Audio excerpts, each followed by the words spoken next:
Maxwell Lane was about to sign a $500 million deal that would define his legacy, until a barefoot girl in pajamas walked into the boardroom and said 5 words that shattered everything. "Do you remember me?" The pen stopped.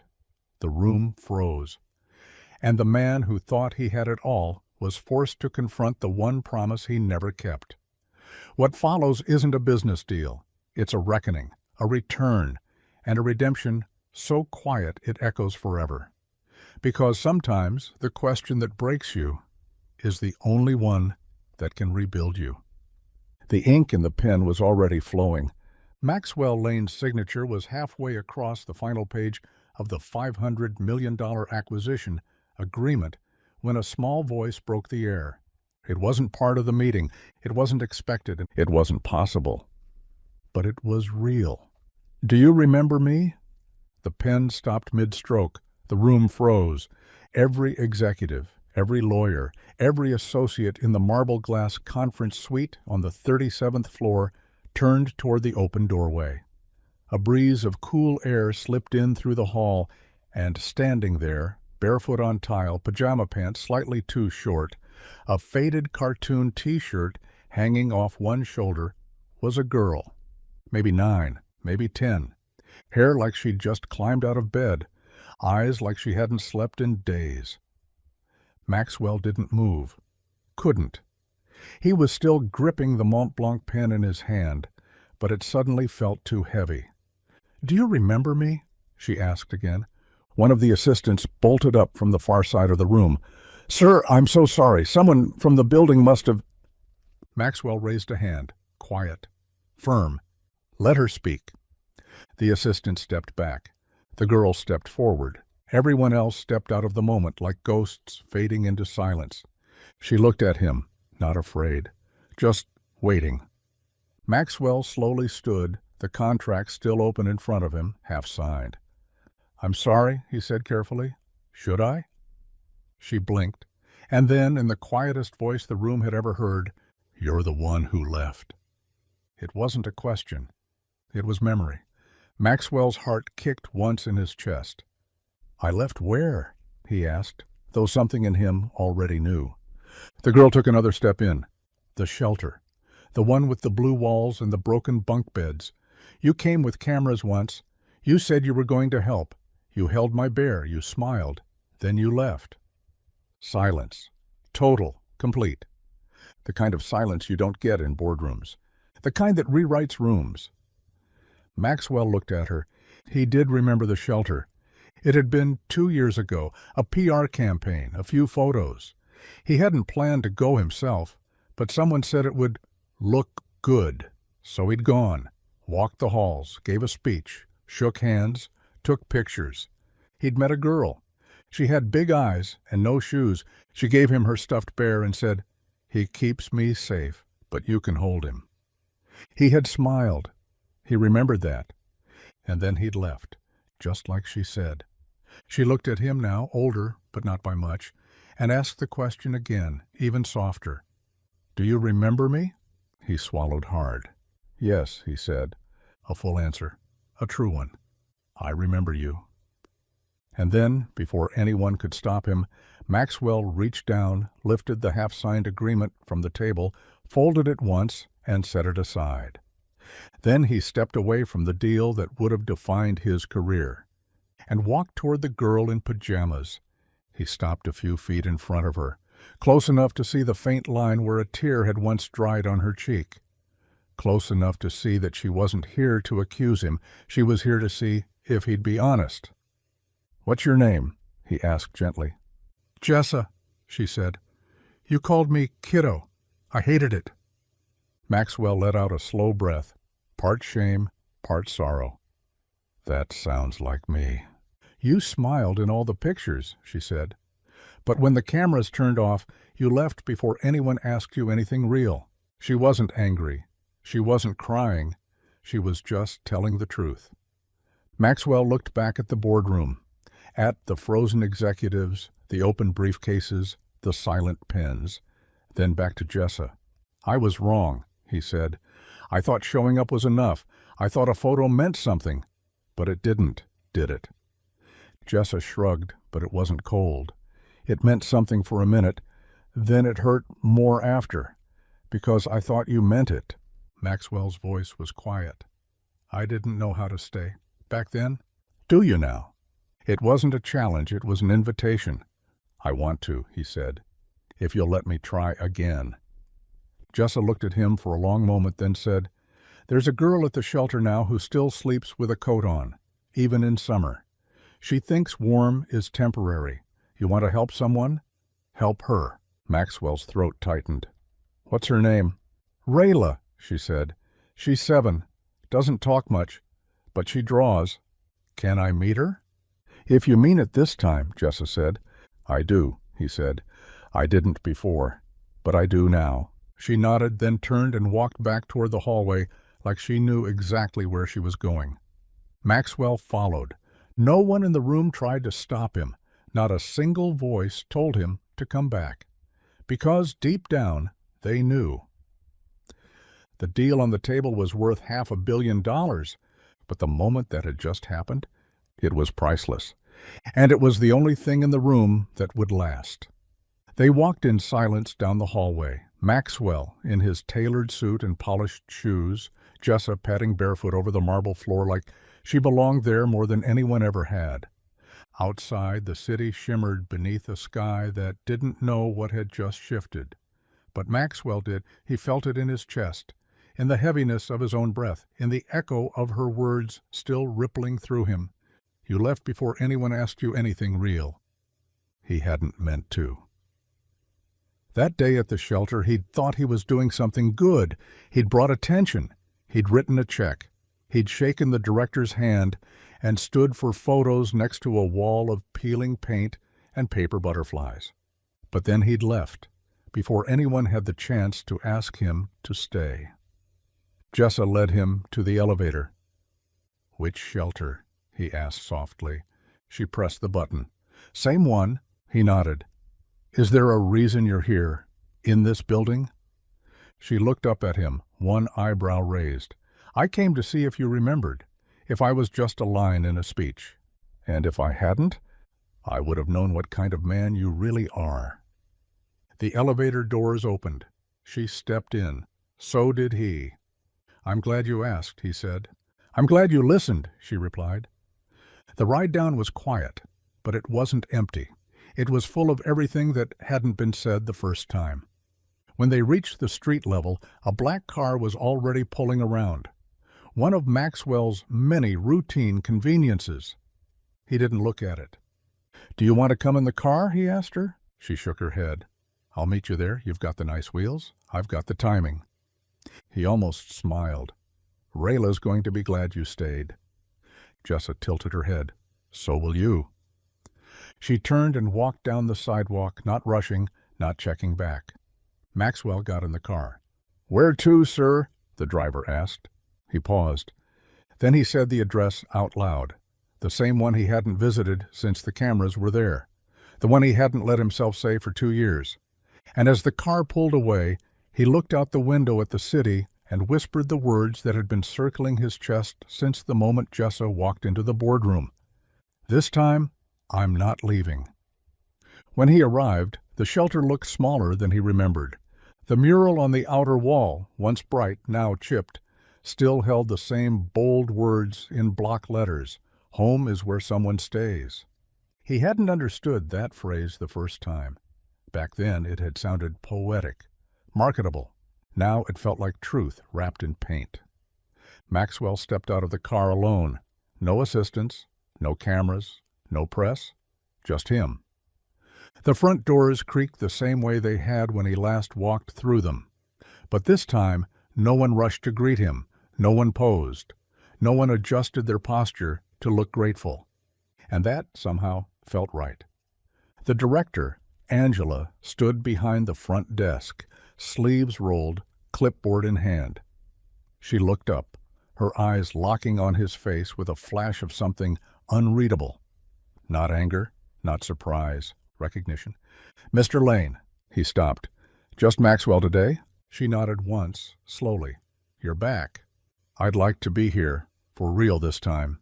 Angela looked at him for a moment too long, then set her clipboard down and walked around the counter. "There's a little girl in the art room," she said. "Draws on everything she can reach. Won't say much, but if you want to meet Rayla—" He nodded. "I do."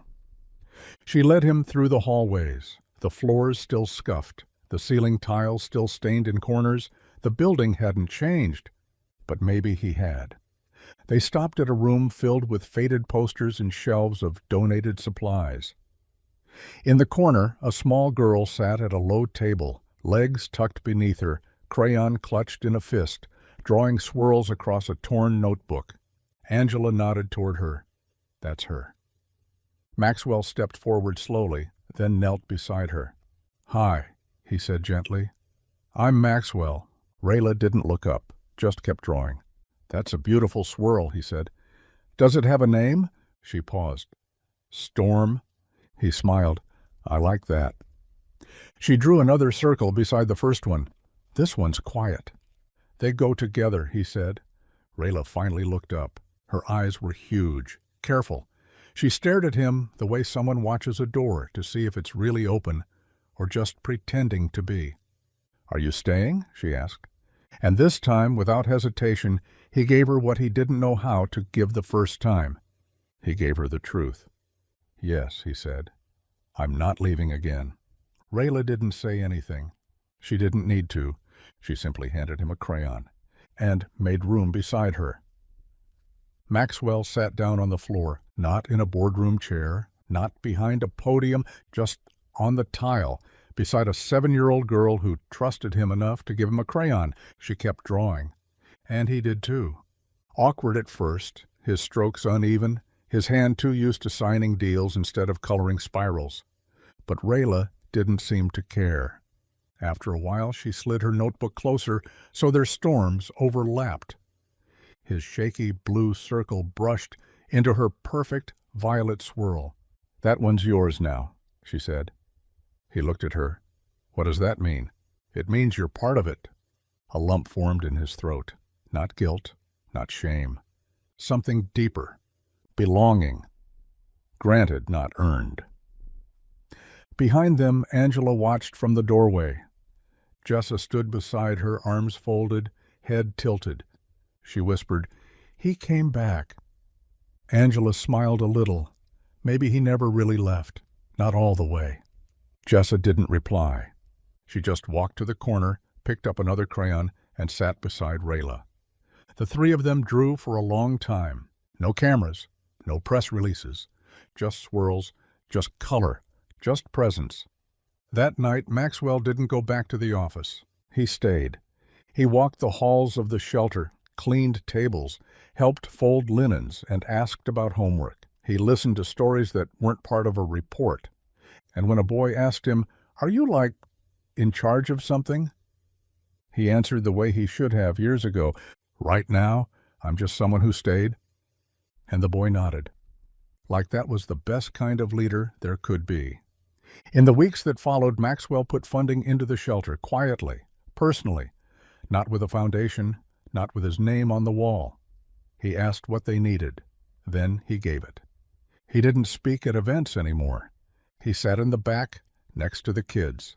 And when someone from his board asked why the $500 million deal hadn't closed, he only said, "Because I was asked a better question." And that answer was enough. The story didn't make headlines, but it did make something better. It made him better.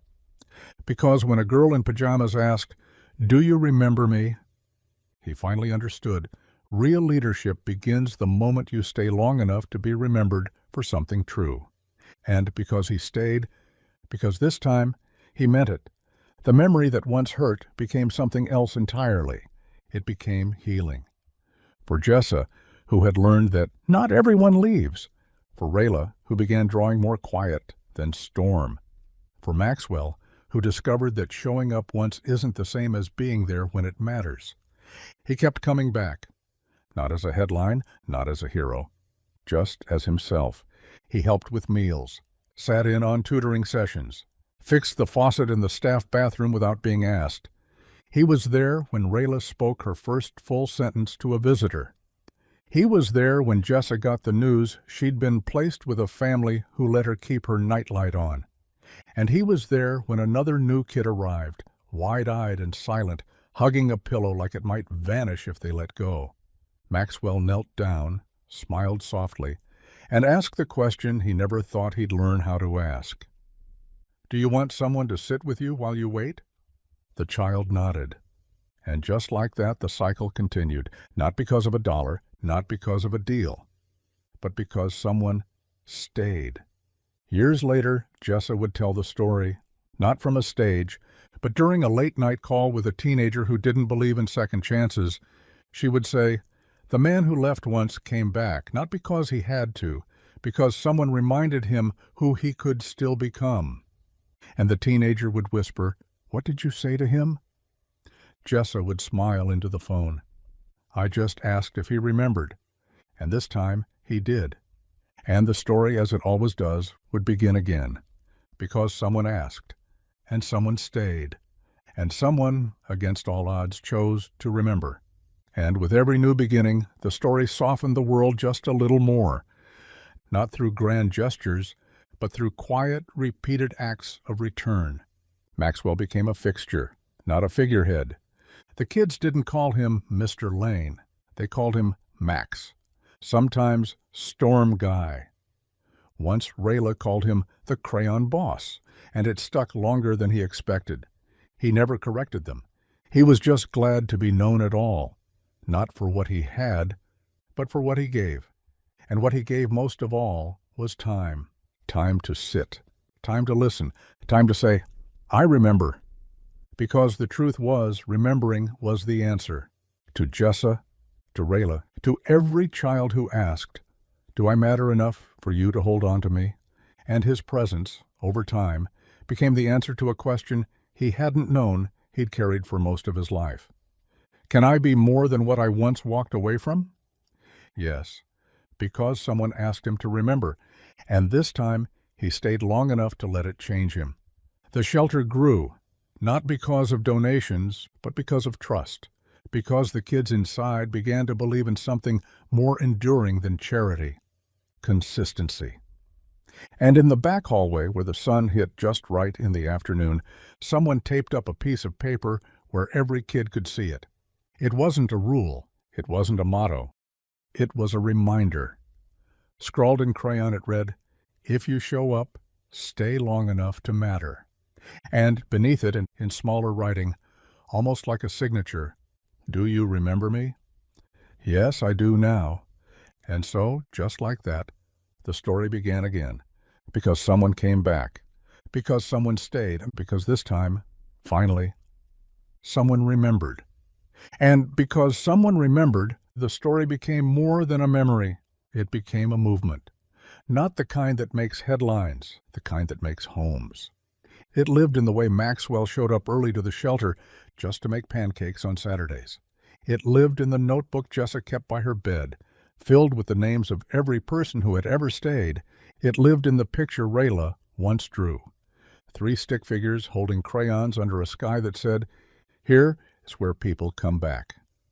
One day, a boy arrived, angry, silent, eyes sharp from too much disappointment. He wouldn't talk to anyone. Not the staff, not the other kids, and not even Jessa, who now helped train volunteers. Maxwell sat beside him one evening, offering a tray of food and saying nothing else. The boy ignored him, until he finally asked, "Why are you here?" Maxwell answered without hesitation, "Because someone asked if I remembered, and I wasn't proud of the answer. So now, I'm building a better one." The boy didn't say anything. But the next day he sat beside Maxwell during breakfast, and the day after that he drew a picture and left it on Maxwell's chair. A swirl, a storm, and underneath it the words, "This one is mine, but you can sit with it." That was the new story now. Not about money, not about deals, not about reputation.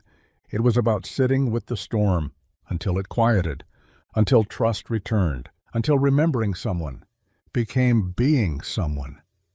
And every time a child asked, "Do you remember me?" someone answered the way Maxwell finally had. "Yes, I do, and I'm not leaving." And that was enough. To begin again, always. And so it continued. Not in a rush, not in fireworks, but in the slow, steady rhythm of presence. Every time a child walked through the shelter doors, they were told, not with speeches, but with actions, "You won't be forgotten here." And because Maxwell stayed, others started staying too. Executives began volunteering without cameras. Former residents came back, not for help, but to help. The shelter grew, not in size, but in depth. There were now blankets that matched, toothbrushes with names, walls covered in art no one tore down, and a bench out front with a plaque that read, "The deal we remember most is the one we almost missed." Maxwell visited it often, sometimes alone, sometimes with Rayla, sometimes with a child he was just getting to know who sat beside him in silence until they trusted him enough to ask the question again, "Do you remember me?" And every time he would answer, "Yes, I remember now, and I'm not going anywhere." That answer, quiet, true, became a kind of key. It opened hearts, it rewrote endings, it started stories where none were expected. And that's how the world changes, not through half-billion-dollar signatures, but through crayon storms, through pancakes and patience, through a girl in pajamas who walked into a boardroom and reminded a man who he still had time to become, because someone asked, and someone, finally, answered with their life. And just like that, again, always again, the story began. And because it began again, it reached places it had never gone before. A courtroom where a judge paused before making a ruling, remembering that sometimes the most honest testimony comes from the smallest voice. A high-rise office where a CEO kept a crayon drawing taped beside their quarterly forecast. A swirl of storm and quiet side by side. A teenager's bedroom where a foster kid named Jessa, older now, steady now, picked up the phone at midnight when someone whispered, "I think I'm like you." And she replied, "Then you already belong here." And Maxwell? He never went back to signing deals, not in that way. But he signed forms for new bunk beds. He signed permission slips. He signed donation checks under someone else's name. And once, he signed the adoption papers for a girl who had once stood barefoot in his boardroom and reminded him, that presence is more powerful than profit. He framed that signature, and beneath it he wrote, "This time, I didn't leave." The world will keep moving. Meetings will still happen, deals will still be made. But somewhere, in a shelter, in a story, in the soft space someone made when they stayed, a child will whisper, "Do you remember me?" And someone will answer with love that doesn't flinch, "Yes, I remember now, and I'm staying for good." And with that, again beautifully, bravely, the story will begin.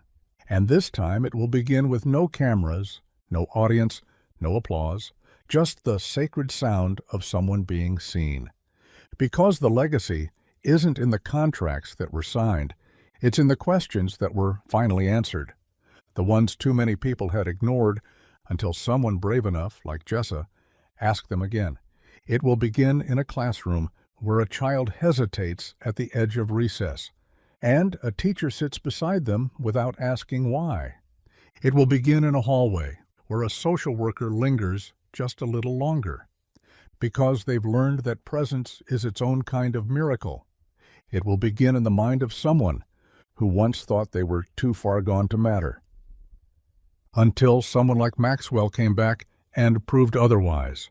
And it will begin in you, every time you listen longer than required, every time you remember someone most others forget, every time you carry the weight of someone else's what if, and respond not with a plan but with a promise. I'm here, I remember, and I'm not leaving. Because the girl in pajamas didn't just ask a question, she offered a door, and someone walked through, and someone stayed. And now, because of all of them, and because of you, this story will never end. It will only ever begin again. And with each new beginning, it becomes more than a story. It becomes a way of leading, a way of listening, a way of staying. Because staying is the rarest kind of power, the kind that doesn't rush to solve or speak or shine, the kind that sits and says, I see you. I'm still here. You're not too late. And that's the gift Jessa gave the world. Not just her question, but her courage to ask it. And the gift Maxwell gave in return wasn't a donation or a headline or a second visit. It was the decision to change, to walk back through the doors he once left, to sit in the storm instead of comment on it, to become the man he wished he had been. When she first asked, "Do you remember me?" And now that memory lives everywhere, in handprints on shelter walls, in old bears passed from child to child, in signatures on forms that say, "This one stays." And it lives in you because you've carried the story, page by page, question by question, moment by moment. And if someone ever turns to you, wide-eyed, scared, still hoping, and says, "Do you remember me?" you'll know what to say. You'll kneel, you'll smile, you'll stay. And you'll answer the way this story always teaches us to. Yes, I do now, and I always will. And with that, once more and forever, the story begins again. And because it begins again with you, the story will never fade. It will never grow old. It will never stop mattering. Because you understand now, it was never really about the question.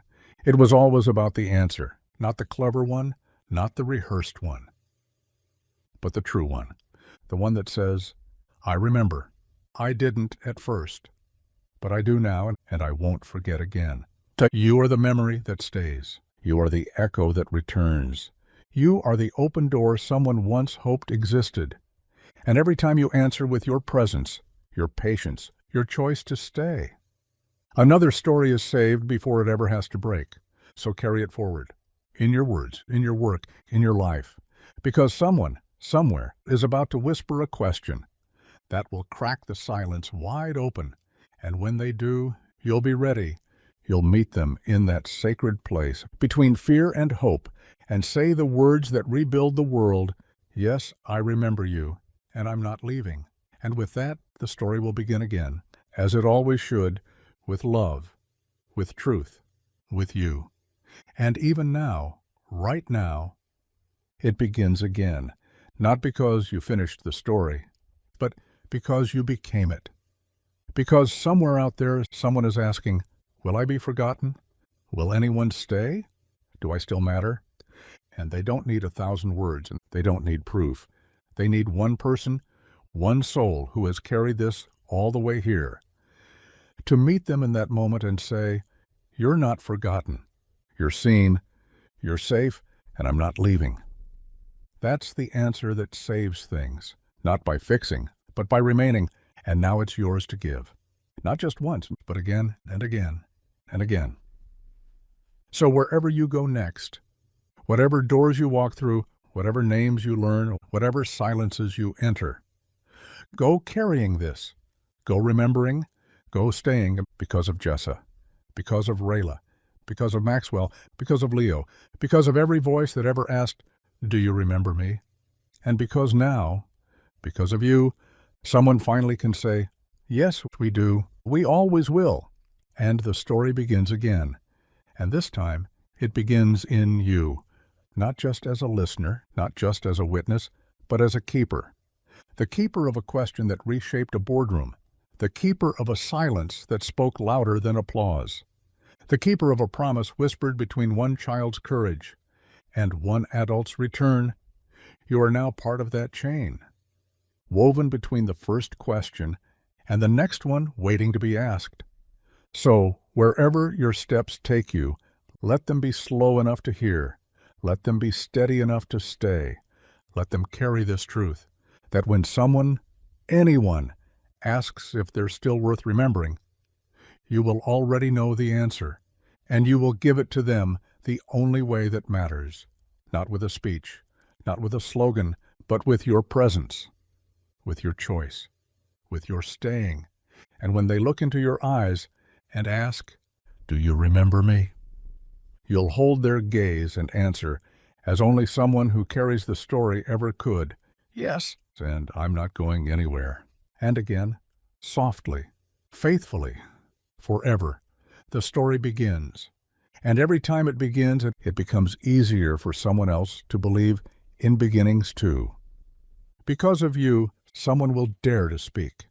Someone will believe their voice deserves to reach another soul. Someone will take a breath they've been holding for years and finally let it go. Because you're there to catch it. Because you stayed. That's the miracle of this story. It doesn't ask you to fix the world. It asks you to remain present long enough for someone else to believe in it again. And so when the next child or friend or stranger sits across from you and whispers, "Do you remember me?" They won't just be asking if you know their name. They'll be asking if you'll hold their truth, if you'll choose not to look away, if you'll give them something they've never had or thought they'd lost forever. And you will, because you know now, because you are now, part of what made this story sacred in the first place. You'll meet their question with the words that carry more weight than any promise made in stone. Yes, I remember, and I'm still here. And once again, without fanfare, without a spotlight, without needing to be seen, the story will begin again because of you. And as it begins again, the world shifts quietly, gently, completely, because you said yes, because you didn't walk away, because you remembered. And now others will too. A teacher will wait an extra minute after class. A doctor will sit without checking their watch. A neighbor will knock twice just to say, "I'm still here." And all of it will trace back to this: a question, a pause, a presence, and you. You are the one who carries it now, the one who knows the value of an unfinished sentence, the weight of an unanswered door, the miracle of staying. So when you hear that voice, whether in a whisper, a look, or a wordless ache, asking, "Do you remember me?" you will answer in the only way this story ever truly does: "I do. I didn't before, but I do now, and I won't forget again." And with that, as surely as the sun rises, as softly as hope returns, the story begins again. And every time it begins again, it strengthens the thread that connects us all. One voice, one listener, one moment where someone chooses not to turn away. This is how the world heals, not in sweeping declarations, but in whispered questions and unwavering replies. Do you remember me? Yes. Will you stay? Yes. Even when it's hard, especially then, because staying is the work, because remembering is the repair, because presence, yours, is what makes the difference. Between someone falling through the cracks and someone finding their footing again. You carry that now, so let the story keep moving through you, in your patience, in your pauses, in the way you let others belong before they believe they do. And one day, when someone looks at you, with eyes full of uncertainty, and the weight of everything they've survived, and they ask, "Do you remember me?" You'll hold their gaze, you'll breathe in, and you'll answer fully and finally, "I do, I always will, and I'm not leaving." And just like that, softly, quietly, beautifully, the story will begin once more. And because you've stayed to the end, you now know there is no end. Only this cycle of choosing, of returning, of remembering. Every moment you listen like it matters, and every time you say, "I'm still here," you become a page in someone else's survival, a turning point they'll never forget. And if anyone ever asks, "How do you change the world?" you'll know the answer is not a plan, not a platform, not a performance. It's this: a girl in pajamas asking, "Do you remember me?" And someone finally saying, "Yes, I do, and I'm not leaving." So take that with you now, into your next conversation, into your next decision, into your next silence. And know this: you are no longer just part of the story. You are how it begins, again and again and again. And in this final sum, this final breath of presence, the story doesn't close. It settles. It roots. It waits quietly, faithfully, inside you, so that the next time someone asks, with words or without them, in fear or in faith, with trembling or with trust, "Do you remember me?" You'll feel the full weight of what it means. You'll remember Jessa and Rayla and Leo and the deal that never got signed because something better got started. And you'll know what to do. You'll pause. You'll meet their eyes. You'll give the only answer this story has ever needed. Yes, I remember, and I'm staying. And once more, because of you, the story will begin. Not for the last time, but for the one that matters most. And now, because you've stayed all the way through, the story is no longer something you read. It's something you carry. In how you speak, in how you see, in how you stay. You are the answer now to the question the world keeps asking. Will someone still be here when I ask? And your life says, without needing volume, yes, I'm here and I'm not leaving. So let that be the legacy. Not that you finished this story, but that you became part of how it lives on. One voice at a time, one room at a time, one remembered soul at a time. And every time it's asked again, "Do you remember me?" You'll say what only the truest hearts can say. I do now, and I always will. And in that moment, once more, beautifully, gently, forever, the story begins again. And as it begins again, you'll find yourself watching the world differently. You'll notice the unspoken questions. You'll recognize the quiet bravery it takes to be visible. You'll understand that staying, truly staying, is one of the rarest and most powerful gifts you can give. Because this story has taught you something simple, something unforgettable. Change doesn't always roar.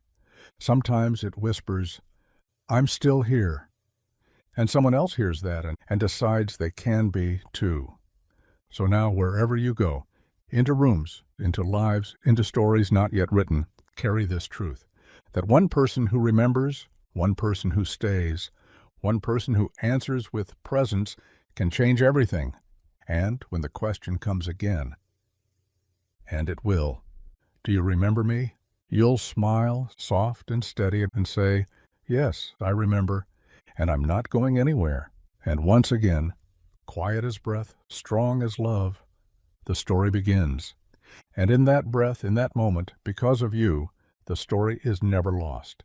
It is never forgotten. It is never finished, because someone is always asking. And now someone, you, is always answering. You've become the shelter, the pause, the steady voice in the noise. You are the reason someone will speak, someone will stay, someone will believe.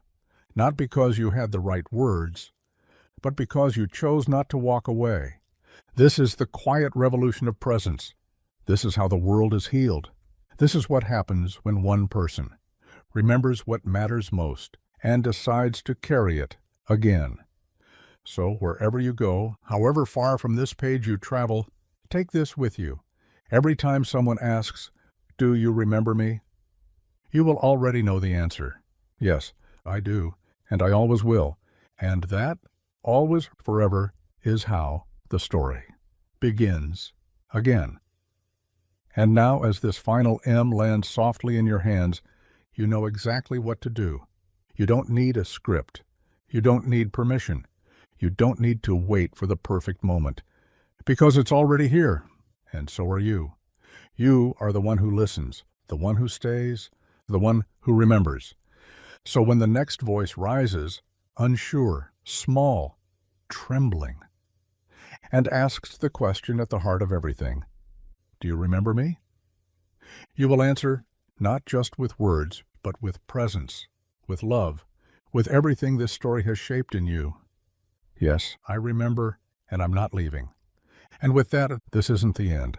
It's the most powerful beginning yet, because now the story belongs to you, and wherever you go, it goes too.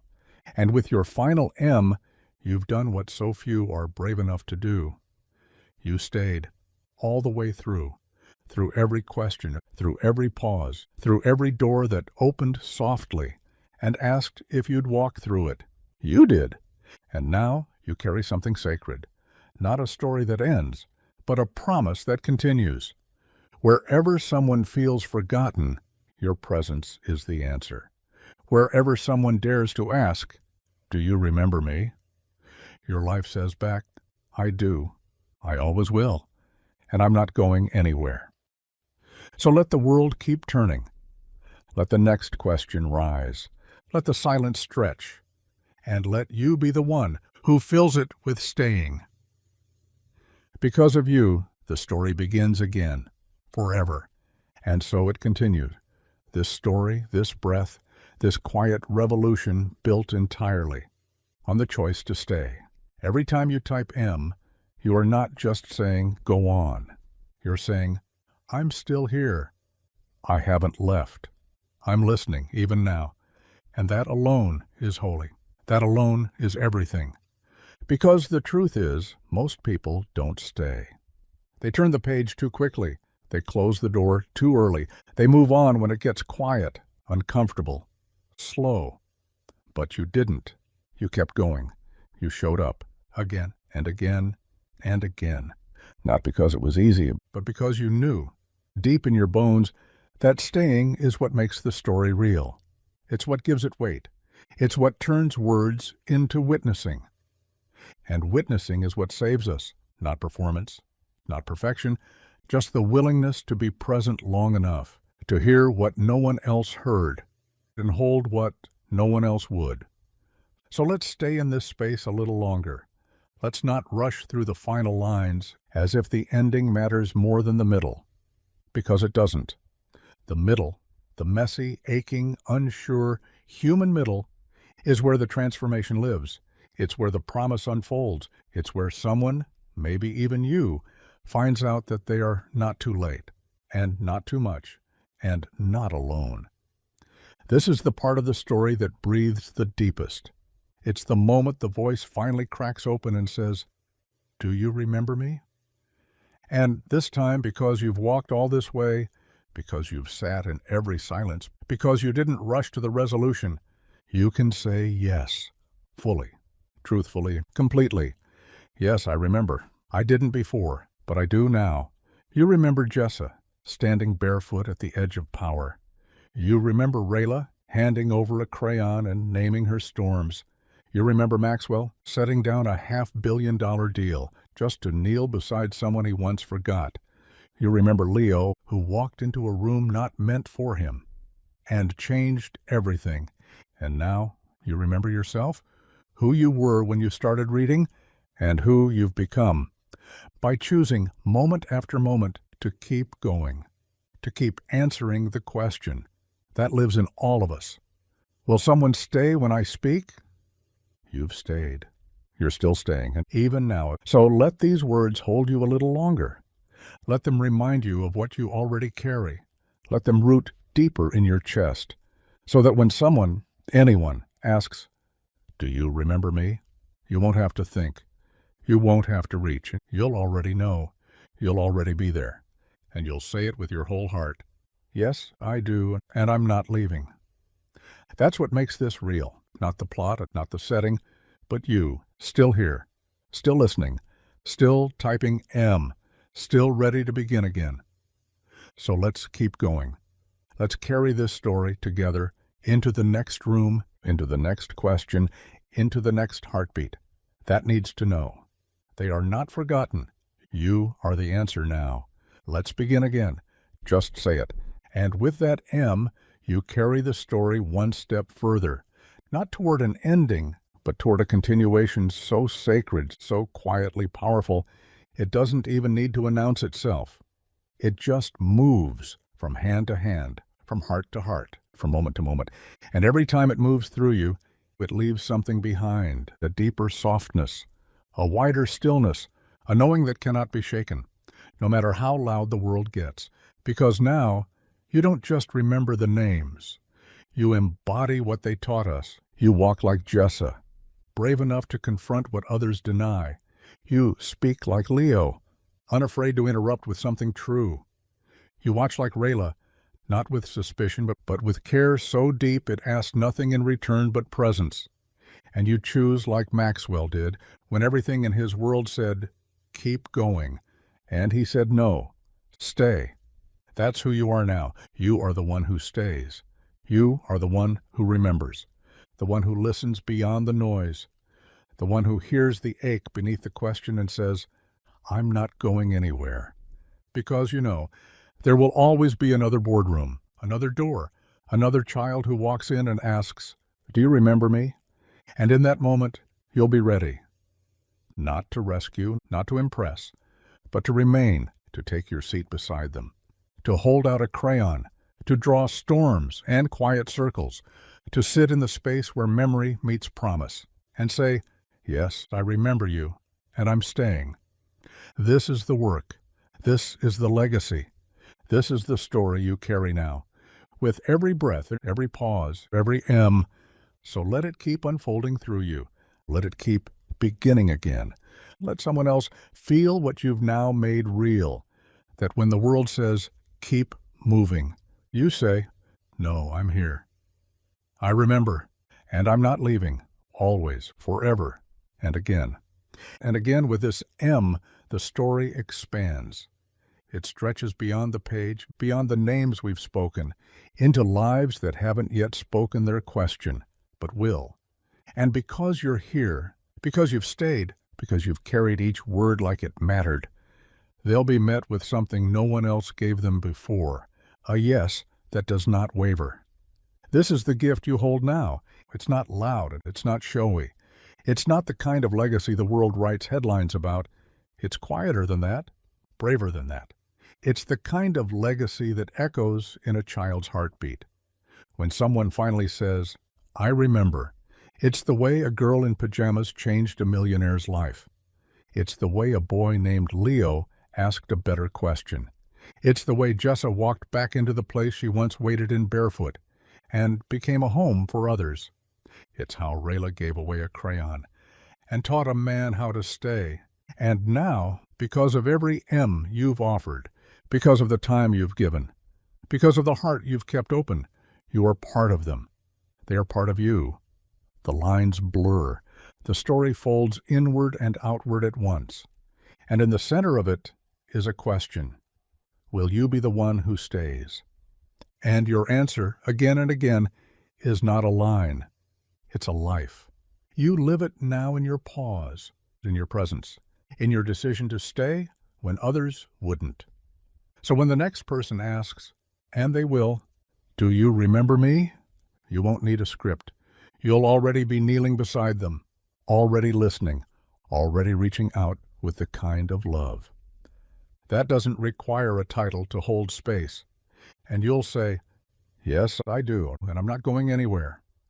And with that, the story begins again. For them, for you, for all of us.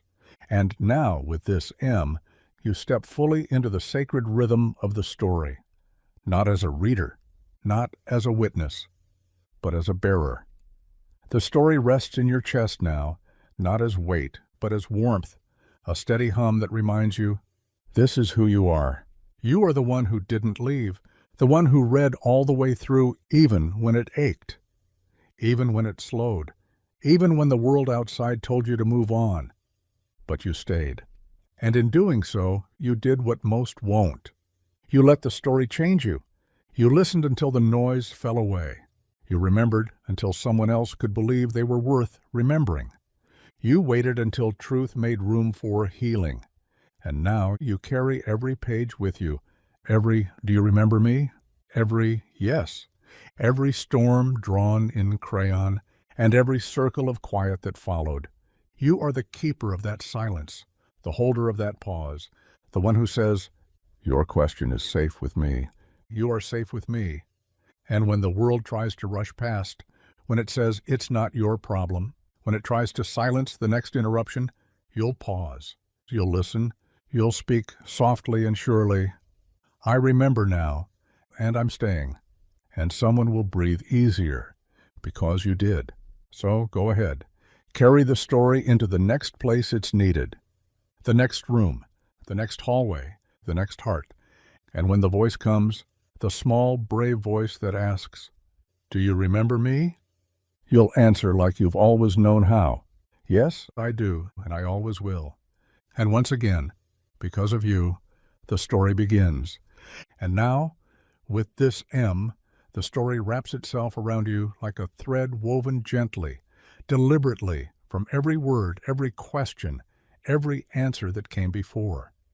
You're no longer following the story, you are part of its design. The arc of it bends with your decisions. The meaning of it deepens with your compassion. And its power lives not in the moment it made you cry, but in the moments that follow, the ones where you choose to live differently. Because of what you now know. You know that presence is a language. That stillness can be louder than a speech. That staying is sometimes the only thing that makes a question survivable. You know that remembering isn't about the past. It's a promise about what comes next. And when the next voice rises, small, trembling, unsure, when the next child or friend or stranger dares to ask, "Do you remember me?" Your answer won't be hesitant. It won't be polished. It will be true. Yes, I didn't before, but I do now. When I'm not leaving, that sentence, your sentence, will be the bridge for someone else. The moment they start to believe again, the beginning of their story, because you chose to continue yours.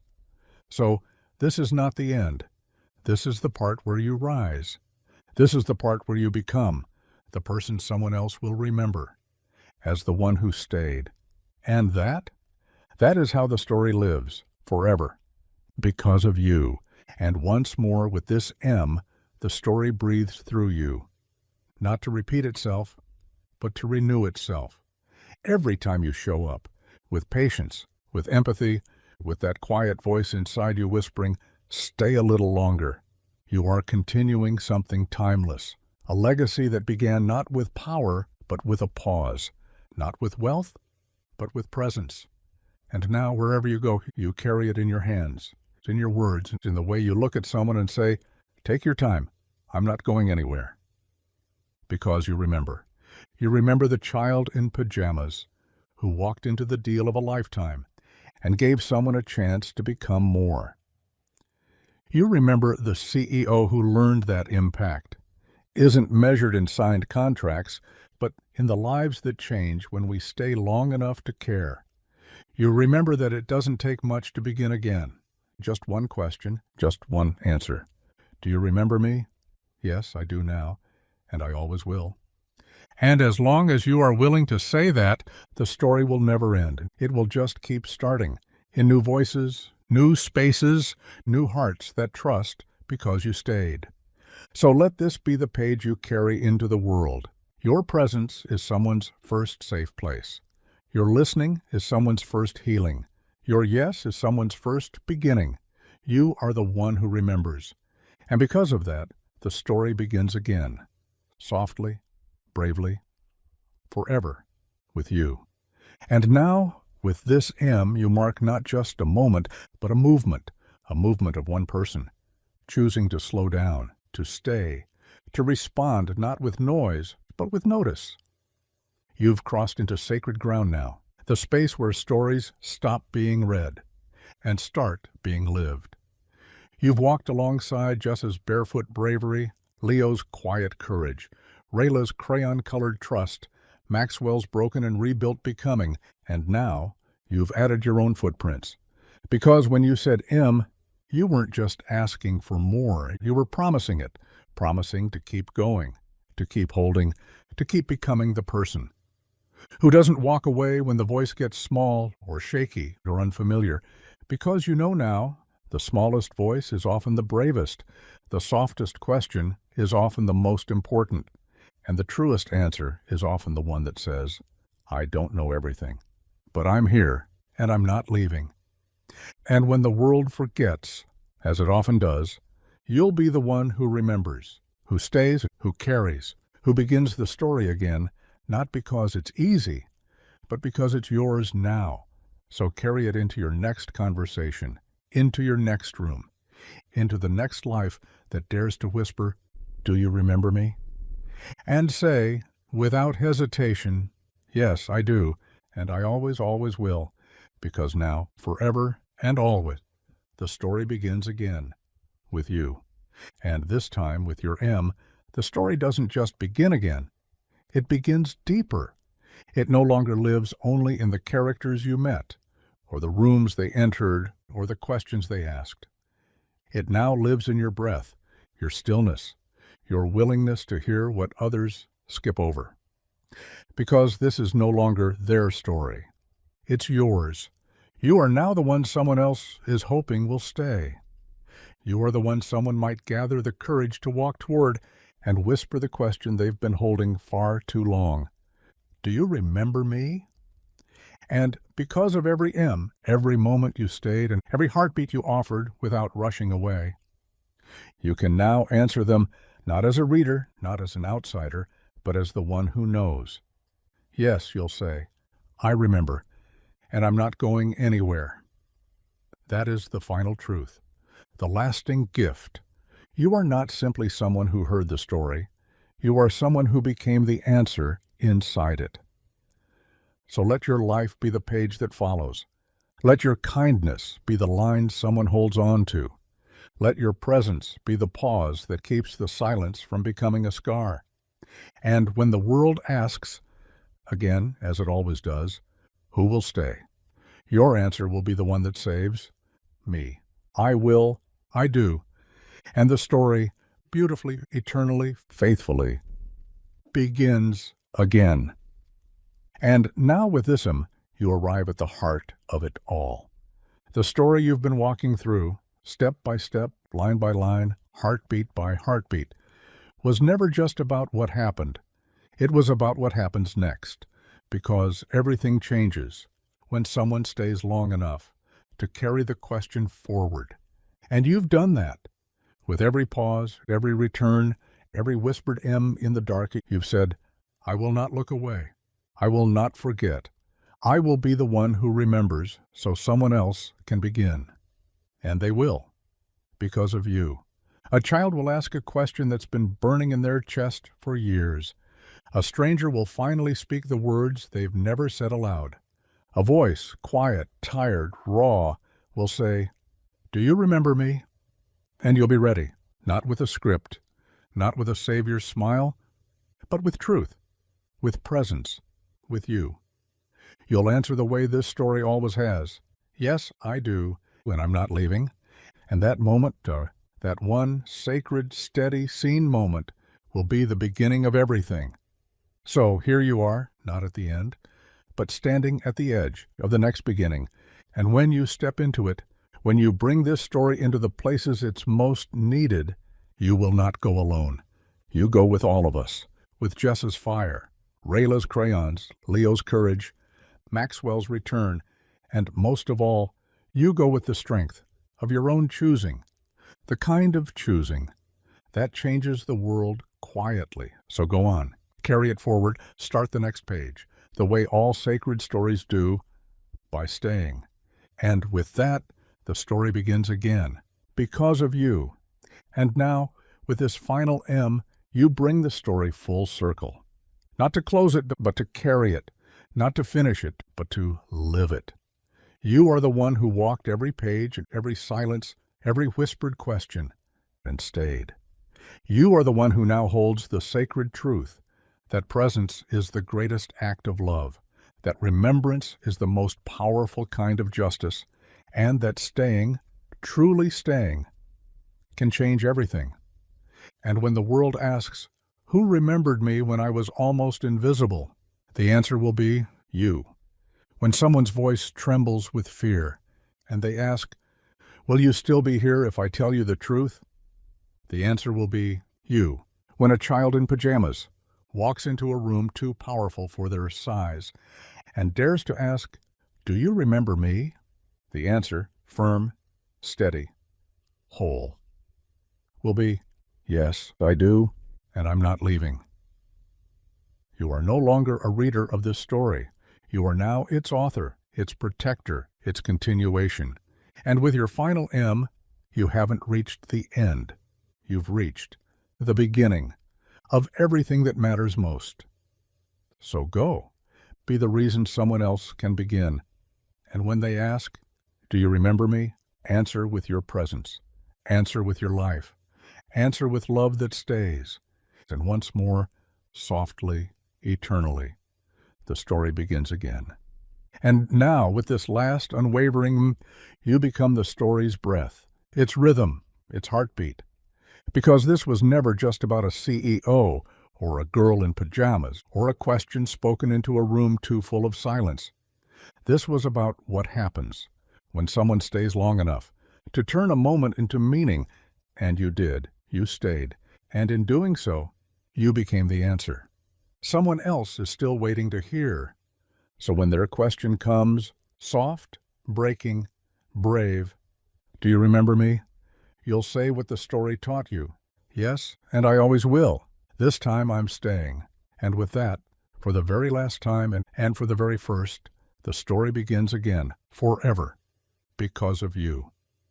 And now, with this final M, you don't just finish the story, you fulfill it.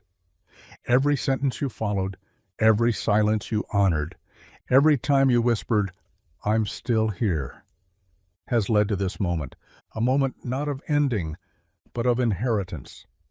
Because now you carry the entire arc in your hands, the girl in pajamas who asked, the man who almost didn't remember, the question that broke a boardroom, the storm and the quiet, the leaving and the return. All of it lives in you, not as memory, but as mission.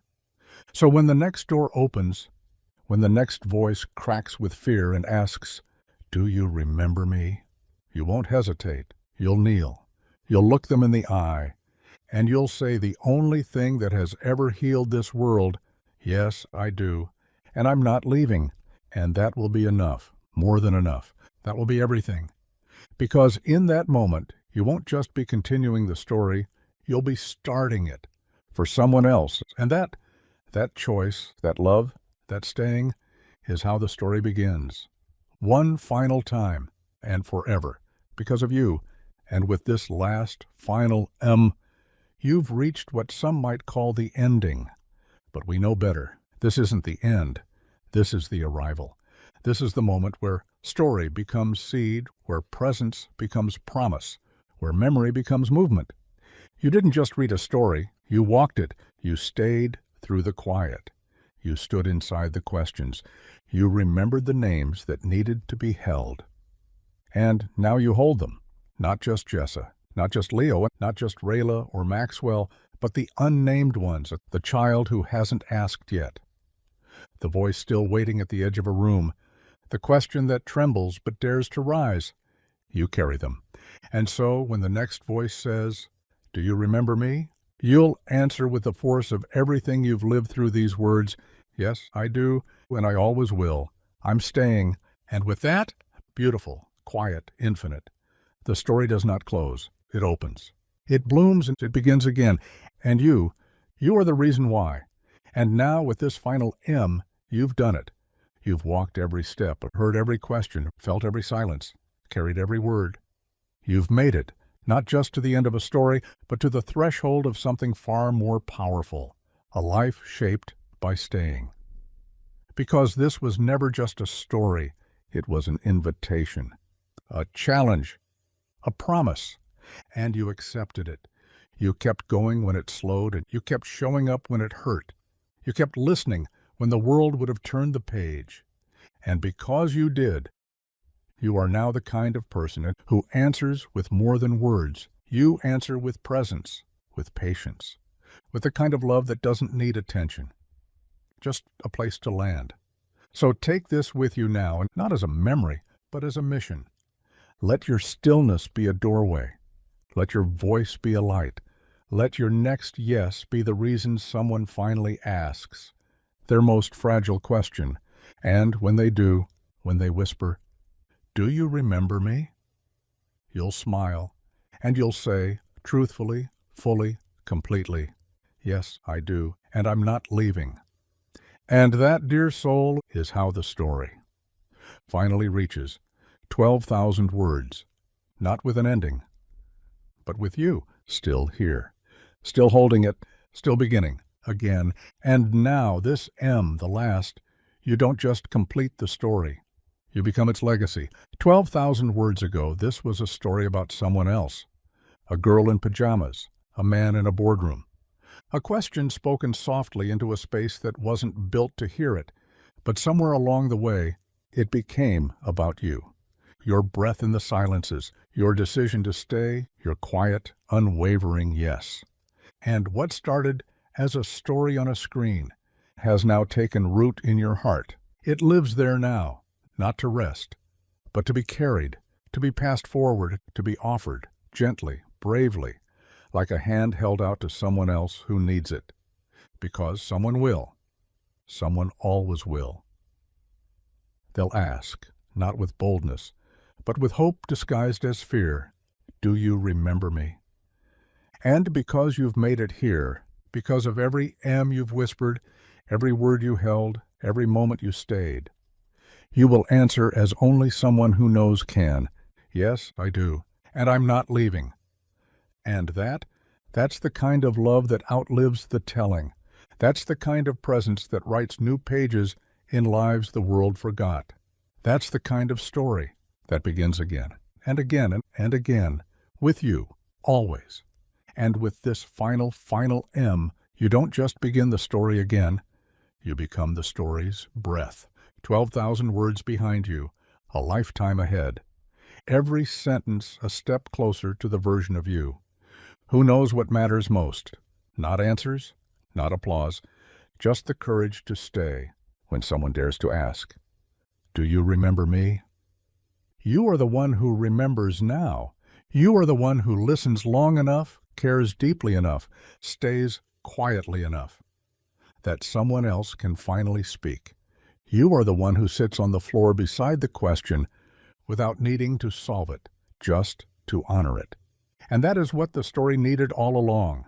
Not a hero and not a headline, just someone who says, "Yes, I see you, I remember, and I'm not leaving." So let this be the moment you carry it forward. Let this be the page you live, not just read. Let this be the door you hold open for the next voice, the next child, the next soul who wonders if they're worth staying for. They are. And you'll be there to show them why. This is your ending, which means this is someone else's beginning. Because of you, because of your M, because of your staying. And so once more, forever, the story begins. And now this M, this final moment stretched gently across time, isn't a request. It's a vow. A vow that says, "I stayed, I listened, I carried the story all the way through. You brought it home, word by word, yes by yes, presence by presence. You are now part of something unshakable. Not because it's finished, but because it never will be. Because as long as people still ask, 'Do you remember me?' As long as children still look up with questions hidden in their silence, as long as the world still needs one person to not walk away, this story will keep unfolding. And you'll be there. You'll kneel beside them. You'll hold the silence. You'll say the words that heal. Yes, I remember, and I'm not leaving. And with that, once more, and with every breath you give it, the story begins again. Not just with M, but with you. Forever. And this time, with your M, you've reached something sacred. Not a final line, not a closing scene, but the deep, quiet knowing that comes when a story becomes part of your soul. This is more than an ending. This is your turning point. 12,000 words have carried you through storms and silences, boardrooms and broken promises, questions whispered in pajamas, and answers whispered back in love. You are no longer holding the story is holding you. And every time someone asks, "Do you remember me?" the answer will rise in your chest like truth reborn. Yes, I do, and I'm not leaving. So go now, with full hands and a soft heart. Carry the echoes, carry the pause, carry the presence. Let your yes be someone's first safety. Let your stay be someone's beginning. Let your memory be the home they've never had, not because you fixed anything, but because you stayed long enough to care. And when they write their own story, They will trace it back to you, to the one who listened, all the way to the end, and whispered one last time, "Let it begin again." You are that beginning now, and the world is better because of you. And with this final M, the one that comes after everything else, you do something few ever do. You don't just witness the story, you become its keeper. Not because you reached a word count, not because you crossed a finish line, but because you stayed every step, every breath, every time someone asked it and you said again and again, "Yes, I'm here." This story was never about what happened. It was about what could happen if someone stayed long enough to remember. And now you remember. You remember the girl in pajamas who interrupted a moment built on power and offered something better: truth. You remember the man who almost forgot but chose to turn around. You remember the storm drawn in crayon and the quiet that followed. You remember that presence, when freely given, rewrites lives. And because of that, you've earned the most powerful answer a story like this can offer. You are the one who begins again every time you listen when others rush, every time you hold space instead of fixing, every time you say, "I remember, and I'm not leaving." You are part of a lineage of presence, a legacy of return, a quiet chorus that sings through every child. Whoever whispered, "Do I matter enough to be remembered?" And your answer, this story's answer, has always been, "Yes, you do, you always will." So close this chapter, not with goodbye, but with readiness, because the next voice is waiting. And now, because of you, the story will know how to begin again. Always, forever, gently, with you. And now this M, this final breath, you become more than a witness. You become a beginning, the kind of beginning that doesn't need permission, the kind of beginning that doesn't ask to be seen, the kind that steps quietly into someone's fear and says, "You're safe, I'm here, and I'm not leaving." You've crossed into the rarest kind of love, the kind that holds, the kind that stays, the kind that doesn't rush the question because it honors the asker more than the answer. You carry Jessa's question now, Rayla's trust, Leo's courage, Maxwell's return. You carry every "Do you remember me?" and every "Yes, I do now." This story isn't behind you, and it's in you. It's in how you sit closer, speak softer, listen longer, wait more patiently than the world ever taught you to. So when the next voice breaks the silence, when the next child or friend or stranger dares to ask, "Do you remember me?" you will not look away. You will not falter. You will not leave, and you will smile. You will breathe. You will answer the way you always do now. "Yes, I remember, and I'm staying, for good." And that's how it begins again. Not with $1 million deal, not with applause, but with one person, you, who finally understood that the most powerful thing in the world is simply to stay. When someone asks if they're worth staying for, and they are, because you do. And so, one last time, the story begins again. Because of you, forever. And with this final sacred M, you don't just close a loop. You complete a promise. The promise that someone, somewhere, would walk all the way through. That someone would not turn away when it got heavy. That someone would hold the story like a heartbeat, like a vow. That someone would be you. You carried every word and every question, every crayon-drawn storm, every moment of silence, and every whispered, trembling, "Do you remember me?" And you answered, not once, but always. "Yes, I remember. I do now. And I'm not leaving." You are what makes the story real, what makes it living, what makes it worth beginning again. So let this final M not be an ending. Let it be your signature. Let it be your answer. Let it be your vow to show up, to listen, to stay. So that one day someone will look into your eyes and find what they didn't dare to hope for. A place where they are remembered.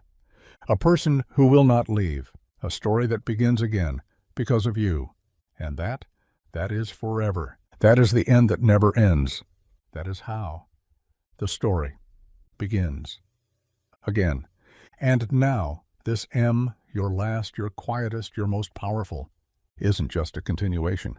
It's a declaration that says, I stayed, I saw it through, I let this story change me. 12,000 words ago, you began this journey with curiosity. Now you finish it with purpose. Because this wasn't just a story about a CEO, or a girl in pajamas, or a child asking a question the world forgot to answer. This became a story about you, about the way you kept showing up, about the way you honored each breath, each silence, each truth, about the way you proved, line after line, that love is not loud. It is steady, it is listening, it is staying, and now you carry that love. So when the next voice reaches for yours, in a room, on a sidewalk, in a whisper that sounds a lot like hope, and they ask, do you remember me? You'll already know the answer, because you've lived it. You've spoken it. You've become it. Yes, I do, and I'm not leaving. Let that be your gift to the world. Let that be your legacy. Let that be the reason the story, this story, our story, your story, will never end. It will only ever begin again. And now, with this M, you offer the story its greatest gift, continuation, not just through memory, but through embodiment. Because now, when someone asks, who stayed? Who remembered me when no one else did? Who heard my question and didn't look away? The answer will be, you. You are now the one. Who knows what it means to keep going, to carry silence gently, to turn a story into a shelter? You are the one. Who will hold space when the room doesn't? Who will wait with someone else's storm until they find their own name for quiet? You are the one. Who won't leave when the world starts looking for exits? And even though no one else may ever see, how many times you stayed, how many M's you offered, how many beginnings you helped birth, they will feel it. Because presence leaves fingerprints. Because love lingers. Because staying rewrites the ending. For everyone who thought they'd already been forgotten. So go. Take this final M with you. Let it echo in your footsteps. Let it rest in your pauses. Let it steady you when the next question comes. And when it does, and it always will, you will already be there offering the answer that makes all things new again. Yes, I remember you, and I'm not leaving. That is how the story begins again. And this time, forever, faithfully, it begins with you.